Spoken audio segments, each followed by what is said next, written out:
আপনি যদি দয়া করে সেই কাজটা ফিরিয়ে দেন, সেই পুরস্কারও মাথায় করে রাখবে। এ তো সামান্য কথা, কিন্তু রাধা তো আজ আমাদের পরমাত্মীয়, তাই শুধু কাজের মেয়ে হয়ে থাকবে কেন? এই টাকাটা নাও, আর তার সঙ্গে না ও হয়। দাদা, কথা দেবার আগে এদিকে একটু শুনে যাও তো।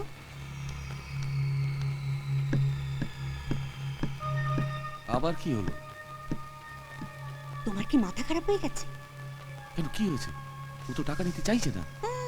ওইটাই তো ওর খেলা, বুঝতে পারছো না? রাধা আবার এই বাড়িতে কাজ করতে আসবে, তারপর ধীরে ধীরে বিজয়ের সঙ্গে প্রেম করে ওকে বিয়ে করে তোমার এই কোটি কোটি টাকার সম্পত্তি ও পেতে চায়। ওর নজর অনেক ওপরে।